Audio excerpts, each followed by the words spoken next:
Property जो है वो लिखवा रहा हूँ। 4 प्रॉपर्टी हो गई, मैं 3 प्रॉपर्टी हो चुकी थी, मैं 4th प्रॉपर्टी करवा रहा हूँ। ठीक है, अब इस प्रॉपर्टी में क्या है, इस प्रॉपर्टी में ये है the LCM of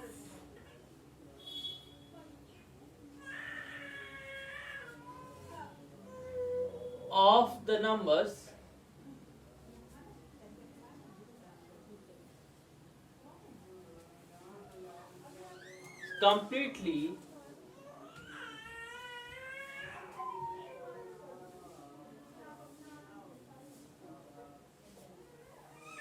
completely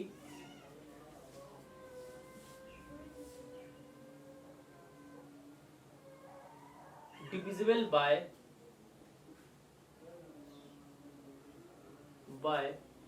their SCF। समझ गए ना? किसी भी नंबरों का अगर हम एलसीएम निकालते हैं और उन्हीं नंबरों का एचसीएफ निकालते हैं तो एलसीएम एचसीएफ से कंप्लीटली डिविजिबल हो जाता है। देखिए एग्जांपल देखना, मैंने 2 नंबर लिए 6 एंड 9, इनका एलसीएम आएगा 18। क्या आएगा?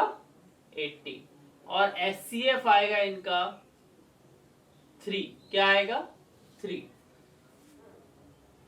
देखिए इन दोनों नंबर का एलसीएम आया 18 और एचसीएफ आया 3। आप लोग जानते हो एचसीएफ एलसीएम निकालना कैसे निकालते, तो आप लोग निकाल सकते हो। अब नाउ 18 is completely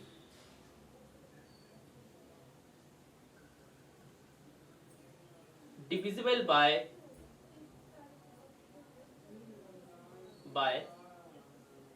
3। नाउ नहीं लिखो, therefore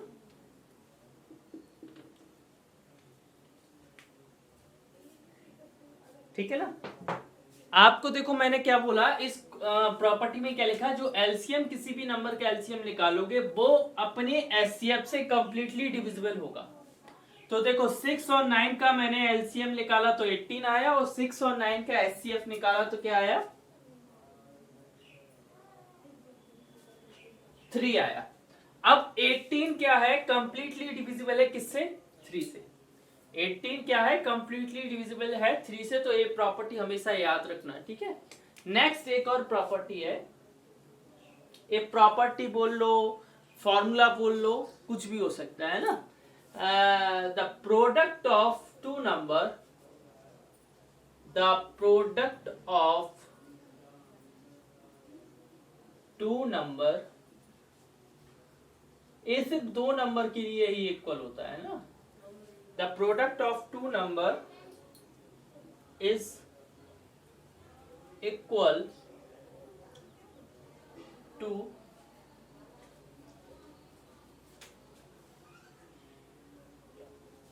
the product of two number is equal to their product of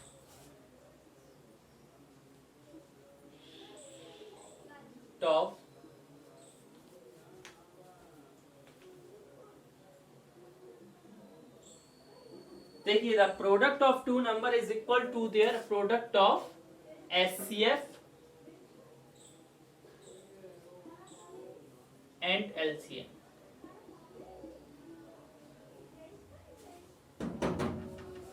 ठीक है ना? 2 नंबर का प्रोडक्ट उनके एचसीएफ और एलसीएम के बराबर होता है। देखिए मैं ऐसा भी लिख सकता हूं, प्रोडक्ट ऑफ नंबर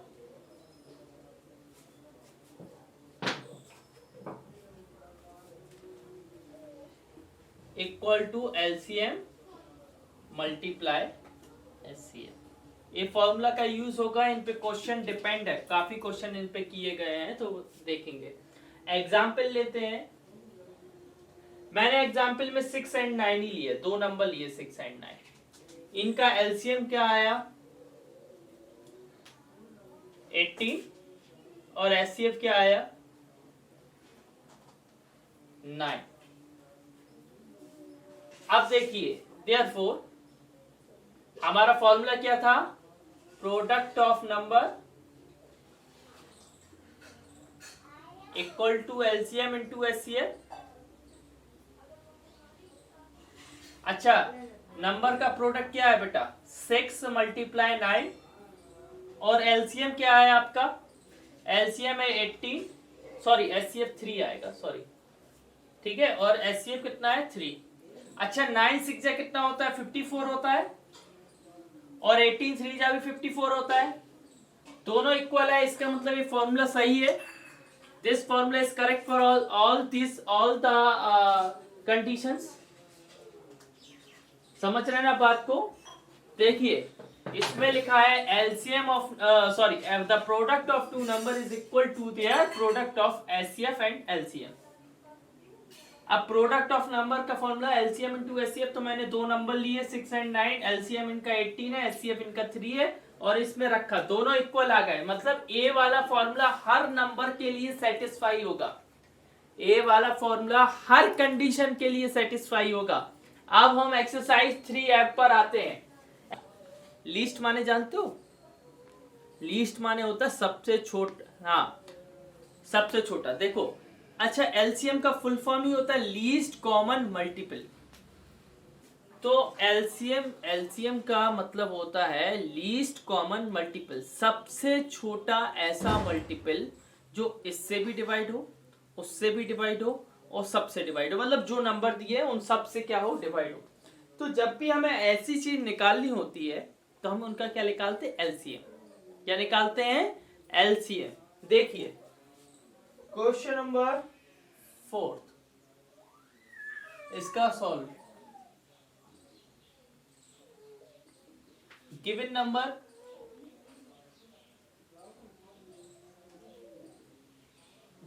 क्या है? 14 21 40 21 24 एंड 42। ध्यान से देखना, नोट डाउन करते जाएं आप लोग, साथ में नोट डाउन भी करते जाएं, है ना? देखिए बेटा, एलसीएम हम हमेशा, मैं अपनी बता रहा हूं, आप लोगों की नहीं बता रहा हूं, मैं अपनी बता रहा हूं, मैं हमेशा डिवीजन मेथड से एलसीएम निकालता हूं। मुझे वही मेथड अच्छी लगती है। आपको जो मेथड अच्छी लगे आप उस मेथड से निकालिएगा, ठीक है ना? 14 21 24 42। पहले किससे डिवाइड करेंगे? 2 से करेंगे। 2 से किया, 7 आया। 21 2 की टेबल में आता है क्या? अरे कुछ तो बोलो, ऐसा लग रहा है सब चले गए, फीलिंग नहीं आ रही है, कुछ बोलो, है ना? 21, हाँ 21। अच्छा, 2 की टेबल में 24 आता है कितने बार? 12 बार। 2 की टेबल में 42 आता है 21। हाँ, 2 की टेबल में 7 नहीं आता है, 2 की टेबल में 21 नहीं आता है, 2 की टेबल में 12 आता है 6 बार। 2 की टेबल में 21 नहीं आता है, 2 की टेबल में 7 नहीं आता है, 21 नहीं आता, लेकिन 6 आता है 3 बार, 21। अब 3 की टेबल में 7 नहीं आता, 21 आता है 7 बार, 3 आता है 1 बार, 21 आता है 7 बार। फिर 7 की टेबल में 1 1 1 1। ए आपका एलसीएम। अभी मतलब ए इनके सॉल्यूशन देखिए, ध्यान से देखना, एलसीएम क्या आएगा? एलसीएम आएगा 2 मल्टीप्लाई 2 मल्टीप्लाई 2 मल्टीप्लाई 3 मल्टीप्लाई 7। 8 3 जा 24, 24 इंटू 7 कितना होता है? अरे 168 होता है ना?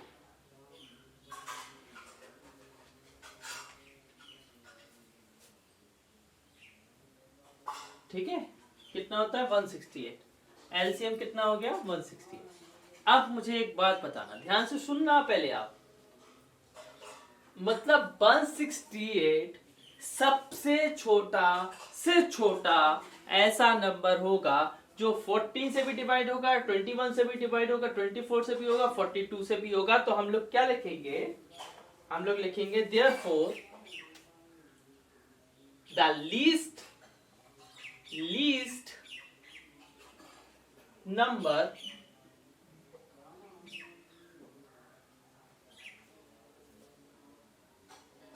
which is exactly divisible by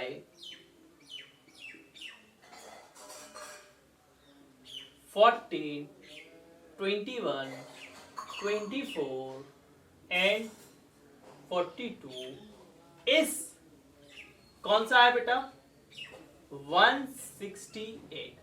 कौन सा है 168। समझ गए ना 168 least number which is exactly divisible by 14, 21,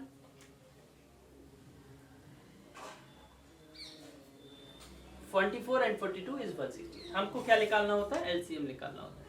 अच्छा बेटा फिफ्थ और सिक्स्थ दोनों क्वेश्चन साथ में रीड करिए। सिक्स्थ वाले में उसने बोला कि हर केस में रिमाइंडर क्या बोल रहा है 8 बचना चाहिए। मतलब सबसे छोटा छोटा छोटा नंबर बताओ कि इन सब से डिवाइड भी हो जाए और रिमाइंडर 8 बचे। इन सभी नंबरों से क्या हो जाए डिवाइड भी हो जाए और रिमाइंडर कितना बचे 8 बचे।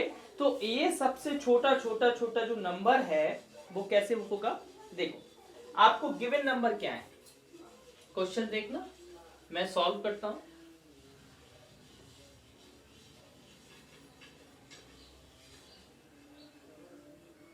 क्या नंबर है आपके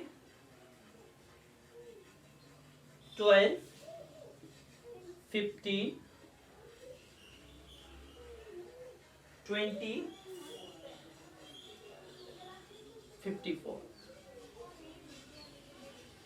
ठीक है these are the numbers given here. 2 से 12 जाता है 6 टाइम्स, 2 से 15 नहीं जाता है, 2 से 20 जाता है 10 टाइम्स, 2 से 54 जाता है 27 टाइम्स। फिर 2 से किया मैंने 2 से 6 जाता है 3 टाइम्स, 2 से 15 नहीं जाता है, 2 से 10 जाता है 5 टाइम्स और 27। अब 3 से करता हूं 3 से 3 जाता है 1 बार, 3 से 15 जाता है 5 बार और 5 का 5 और 3 से 27 जाता है 9 बार। फिर 5 से करता हूं अभी 3 से करता हूं 3 से 1 नहीं जाता है, 3 से 5 का 5 ही रहता है, 5 जाता नहीं है, 5 का 5 ही रहता है और 9 3 बार आता है। फिर मैं 3 से फिर से करता हूं 1 5 5 और 1। अब मैं 5 से करूंगा क्योंकि 3 से अब नहीं होगा कोई भी नंबर 1 1 1 1। हाँ therefore LCM equal to 2 multiply 2 multiply 3 multiply 3 multiply 3 multiply 5। ठीक है अच्छा 2 2 जा 4 4 3 जा 12 12 3 जा 36 36 into 3 108 108 into 5 होता है 540। कितना होता है 5। एलसीएम कितना है 540। इतना क्लियर है। अब देखो क्या करना है। अब आप इस नंबर को किसी भी नंबर से डिवाइड करोगे तो आपका कोई भी रिमाइंडर नहीं आएगा। इस नंबर को इनमें से किसी भी नंबर से डिवाइड करोगे तो आपका कोई भी रिमाइंडर नहीं आएगा। लेकिन हमें रिमाइंडर कितना चाहिए 8 चाहिए। हर केस में रिमाइंडर कितना होना चाहिए 8 होना चाहिए। वो बोल रहा है find the least number which when divided by 12 15 20 54 leaves the remainder 8। वो क्या बोल रहा है कि हमें 8 रिमाइंडर चाहिए। तो क्या करना होगा हमें बताइए। देखिए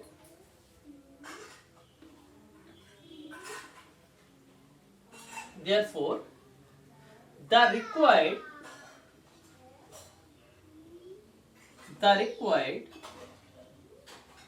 least number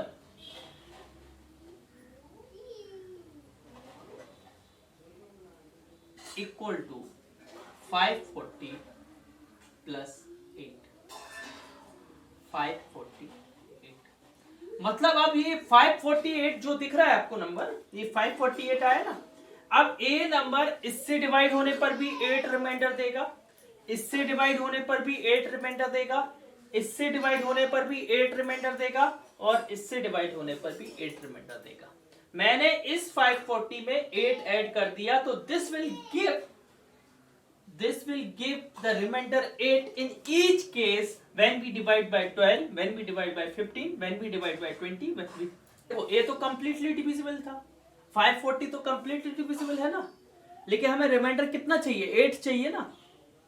अगर हमें रिमाइंडर 8 चाहिए तो हम इसमें कितना ऐड कर देंगे, 8 ऐड कर देंगे। अच्छा मैं एक आपको अलग से तरीका बता रहा हूँ कैसे पहचानेंगे, सुनना ध्यान से, ध्यान से सुनना। बिल्कुल ये डिब्बे में छोटा डिब्बा दिख रहा है ना, मैंने 10 को 3 से डिवाइड किया। अच्छा 10 को 3 से डिवाइड करोगे, सॉरी रुको, 9 को 3 से डिवाइड करोगे तो क्या रिमाइंडर बचेगा बताइए। अरे 9 को 3 से डिवाइड करेंगे तो क्या रिमाइंडर बचेगा, अरे रिमाइंडर, क्वेश्चन नहीं पूछा, रिमाइंडर क्या बचेगा,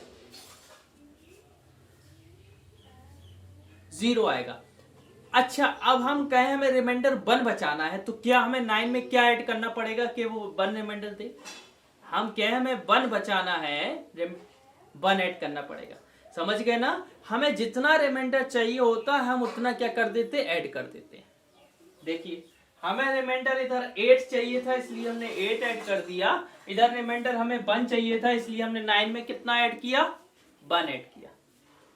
9 में 1 ऐड करेंगे तो 10 आएगा, और 10 को 3 से डिवाइड करोगे तो रिमाइंडर कितना आएगा, 1। समझो मेरी बात को, समझ रहे ना कि जब भी हमें जितना रिमाइंडर चाहिए होता है we will add the remainder with the dividend, हम डिविडेंड को उतने रिमाइंडर ऐड कर देते हैं। ठीक है नेक्स्ट क्वेश्चन रीड करिए, someone read the question number हाँ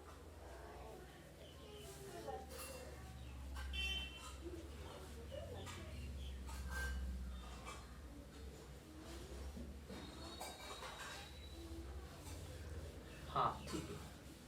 आपके स्कूल में बेल बजती है, अब क्या होता है कि जब बेल बज रही है, समझ लो आप आपके स्कूल में 4 तरीके की बेल बजती है, और एक बेल बज रही है आपकी 8 सेकंड बाद, दूसरी बेल बजती है 9 सेकंड बाद, और तीसरी बेल बजती है 12 सेकंड बाद, और चौथी बेल बजती है 15 सेकंड बाद।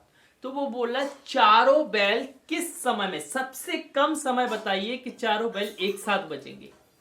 वो बोल रहा है tell me the least time, सबसे कम समय बताइए जब all the bells rang at the same time, all the bells ring at the same time. तो what you have to find here, you have to find here the LCM. क्या निकालना है, LCM. तो ये वाला आप घर पे करेंगे, इसमें कुछ नहीं निकालना है, इसमें लिख लो 7th वाला है ना, इधर लिख लो एलसीएम ऑफ, क्या निकालना है, एलसीएम ऑफ 8, 9, 12 एंड 15।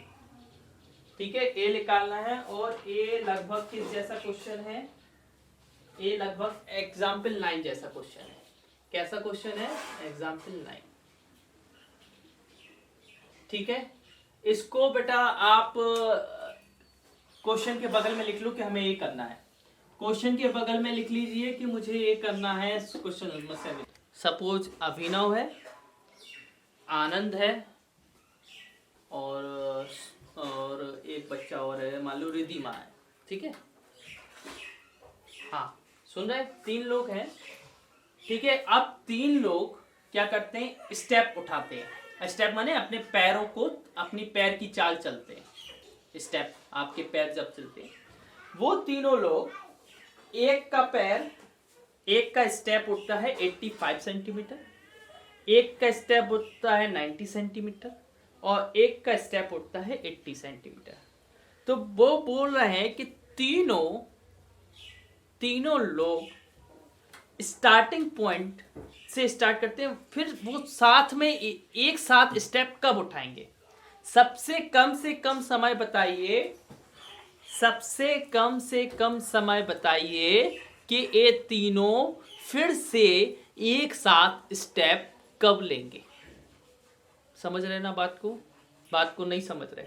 वो बोल रहा है कि tell me the least possible मतलब डिस्टेंस या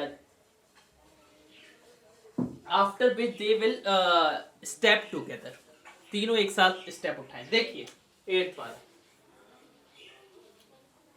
मैं इनका एलसीएम निकालता हूं।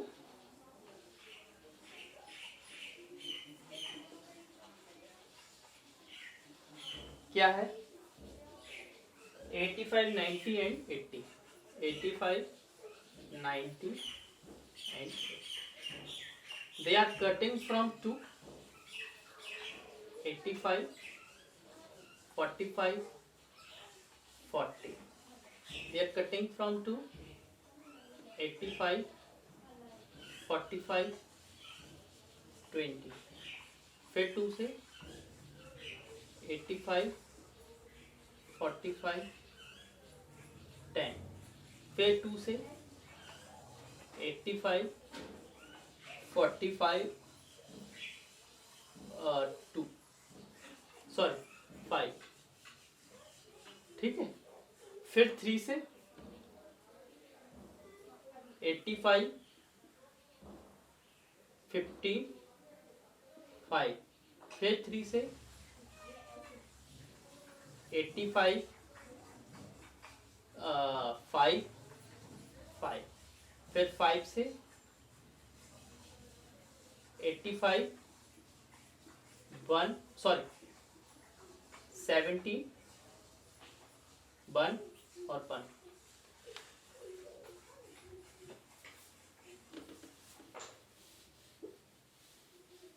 देखिए, अब देखिए ये 17 से हो रहा है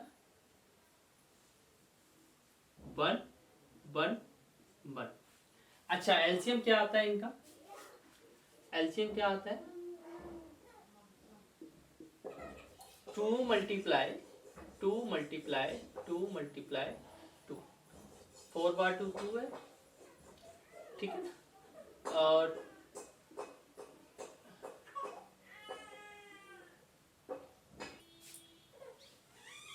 इन सब का मल्टीप्लाई करेंगे तो क्या आएगा, 16, 16 3 से 48, 48 इंटू 3 144, 144 इंटू 5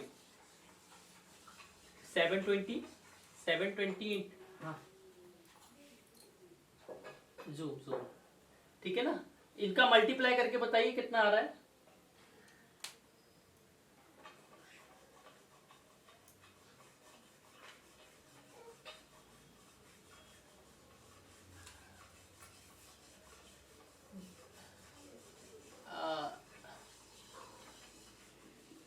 क्या आ रहा है जल्दी बताइए। अरे कोई भी नहीं बता रहा है क्या बात है।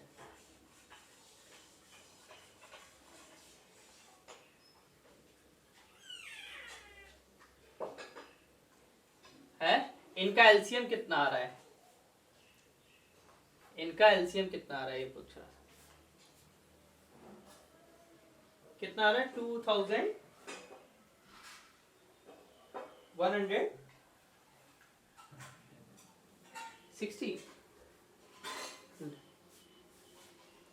तो ये तो गलत आ रहा है बेटा, मेरा तो कुछ और आ रहा है। हम्म हम्म हाँ यही मेरा आ रहा है, सही है, ठीक है ना, ठीक है। अब देखिए उस मतलब इतने सेंटीमीटर बाद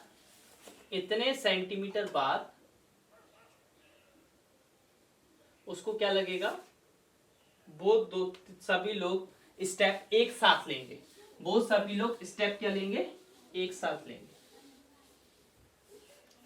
ठीक है ना। इतना कुछ करने के मतलब इतने वो 85 एक का था, 90 एक का था, 80 एक का था, अब इतने सेंटीमीटर चलने के बाद वो सभी लोग स्टेप क्या उठाएंगे, एक साथ उठाएंगे, ठीक है ना। तो आंसर लिखिए, द रिक्वायर्ड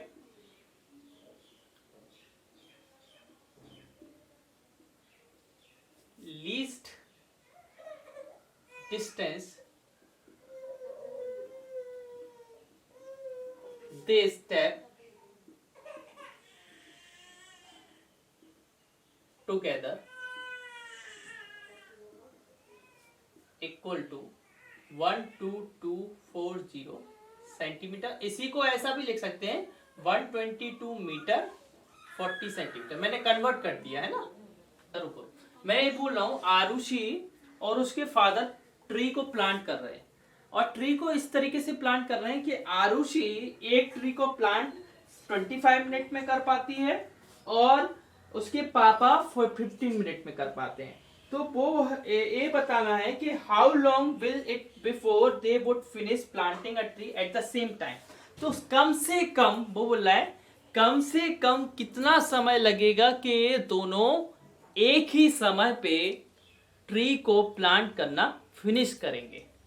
वो बोल रहा है how long it will take to finish their planting the tree at the same time. वो बोल रहा है, समझ गए ना, कि एक किस समय पे, कम से कम किस समय पे ये दोनों ट्री को प्लांट करना फिनिश करेंगे। तो इनमें भी क्या निकालना है, हमें एलसीएम निकालना है। तो आप लिख लीजिए कि आपको क्या करना है, एलसीएम ऑफ 25 एंड 15, ठीक है ना। बस राइट साइड में लिख लीजिए, क्वेश्चन के साइड में लिख लीजिए, आप लोग क्वेश्चन के साइड में लिख लीजिए जल्दी से। इसका आंसर भी 75 मिनट्स आ रहा होगा या 1 आवर 15 मिनट्स आ रहा होगा। क्या आ रहा होगा, 1 आवर 15 मिनट्स आ रहा होगा या 75 मिनट्स आ रहा होगा, यू कैन चेक। देखना बेटा इसमें क्या लिखा है, There are 28 students in section A, 36 students in section B, 32 students in section C। ऐसे स्टूडेंट है क्लास 6 में, अलग अलग सेक्शन में। वो बोल रहा है सबसे कम से कम बुक, मिनिमम बुक, कितनी बुक चाहिए पड़ेंगी लाइब्रेरी से, so that can be distribute equally among student any of the 3 section equally. वो बोल रहा है सभी सेक्शन को क्या करें, इक्वली, सभी स्टूडेंट को इक्वली डिस्ट्रीब्यूट करें, सभी स्टूडेंट को इक्वली डिस्ट्रीब्यूट करें बुक्स। तो कितनी बुक्स चाहिए पड़ेंगी, कितनी बुक्स चाहिए पड़ेंगी if we distribute equally among all the sections. इसमें भी क्या चाहिए, लीस्ट, सबसे कम से कम बुक कितनी चाहिए पड़ेंगी, minimum number of books. What he is asking, minimum number of books, how many minimum number of books we need to distribute equally among the students. तो इसमें भी क्या करना है, 10th वाले में एलसीएम निकालना है। एलसीएम ऑफ, हाँ बिल्कुल डालेंगे, क्यों नहीं डालेंगे, ठीक है ना। LCM of 28, 36 and 32। मतलब सुनना ध्यान से, वो बोल रहा है minimum number of books required for their library, library में कितनी कम से कम बुक चाहिए पड़ेगी, so that can be distribute among equally among students any of 3 section equally. वो बोल रहा है तीनों सेक्शन में सभी स्टूडेंट को इक्वली अगर बुक डिस्ट्रीब्यूट करना है तो सबसे कम से कम कितनी बुक चाहिए पड़ेगी। तो एलसीएम इनका करना है, इनका भी एलसीएम निकालना है, इनका भी एलसीएम निकालना है और लैंग्वेज के साथ लिखना है, ठीक है। हाँ, ये आंसर नहीं है, these are not answers, these are not answer, these are the helping tip है, हेल्पिंग टिप है कि आप क्वेश्चन के साइड में लिख लो कि इन क्वेश्चन में करना क्या है, समझ गए ना। Thank you everyone.